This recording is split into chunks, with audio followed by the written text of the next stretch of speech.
Parashat Noach, où nous assistons à la destruction du monde en près d'un an.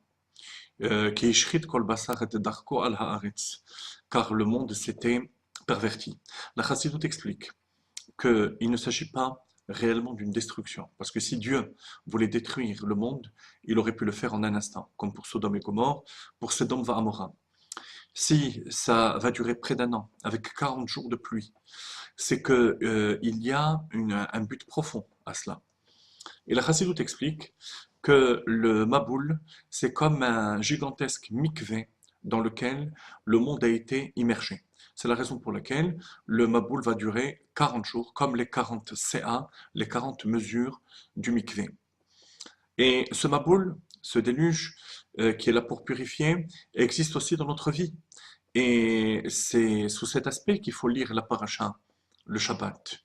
Le Maboul correspond au tirdot à Parnassa, les préoccupations, les soucis de la Parnassa, du gagne-pain, qui amènent la personne au Maboul, bilboul, au trouble, jusqu'à la confusion totale entre ce qui est accessoire et le but pour lequel on est là sur Terre. Alors, comment s'en tirer? Grâce à la Teva, Tevat Noach, l'arche de Noach. En hébreu, le Baal Shem Tov explique, Teva veut dire arche et veut dire aussi mot.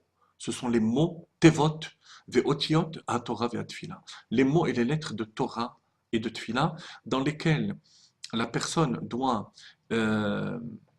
pénétrer de manière à non seulement supporter le déluge, mais au contraire, être élevé, transformé grâce au déluge dans le sens positif. Comme le pasuk dit, Vatarom hateva me'al haaretz. La teva, l'arche a été élevée, a été levée grâce aux eaux du déluge. Pour cela, il faut trois conditions. Et c'est sur ces trois conditions que j'aurais voulu qu'on s'arrête ensemble aujourd'hui. Premier élément, Bo ata vechol asher itra bateva. Bo, ça veut dire rentrer à l'intérieur. Il ne suffit pas de s'agripper à la paroi extérieure de l'arche pour être épargné des eaux du déluge. De même, lorsqu'on étudie, lorsqu'on prie, il faut que on rentre à l'intérieur de cette étude, par exemple. Euh, Peu importe le temps qu'on consacre à l'étude de la Torah, il faut que cette étude soit imprégnée de flamme, de motivation profonde. De même pour la tfila.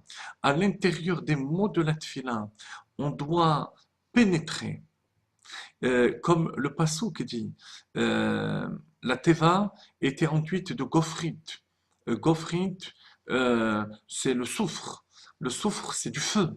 Donc il faut que, euh, que les mots de Torah et de Tfila soient imprégnés de ce feu. Ça, c'est la première condition. Deuxième condition, Ata uvanecha veishtecha unshevanecha.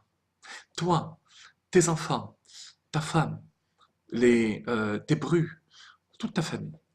Euh, Ça veut dire que lorsqu'on veut se réfugier dans les mots de Torah et de Tfila, on ne peut pas le faire seul. C'est impossible.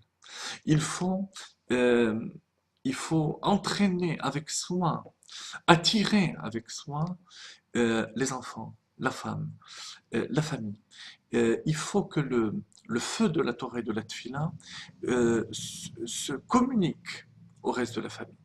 Sinon, il faut se poser des questions. Sinon, notre entrée dans la Teva, dans les mots de Torah et de Tfila, c'est peut-être faite de manière égoïste. Et on a tous un peu cette nature lorsqu'on ressent cette beauté du spirituel, de ne pas perdre un instant, parce qu'on croit qu'on perd du temps. Alors que l'ilmod ou lamed lishmor velasot. Kol halomed Torah almenat lamed, quiconque étudie la Torah avec l'intention de la transmettre. Zoché l'ilmod ou lamed lishmor velasot. Alors il a le mérite non seulement d'étudier, mais aussi de transmettre. Et c'est de cette manière qu'il faut rentrer dans la Teva. Bien entendu, lorsqu'on dit tes fils, lorsqu'on dit ta femme, ça symbolise toutes les personnes sur lesquelles on peut avoir une action, une influence positive. Banecha Eloa Talmidim, disent nos maîtres. Tes fils, ce sont les élèves. Toute personne qui peut recevoir. Ça peut être un voisin, ça peut être un ami. La femme, c'est le symbole du Mekabel, de celle qui reçoit. Toutes personnes qui sont prêtes à recevoir la lumière de la Torah et des mitzvot. Ça, c'est la deuxième condition. Troisième condition, peut-être la plus fondamentale, c'est que Noach va construire la Teva, l'arche, pendant 120 ans.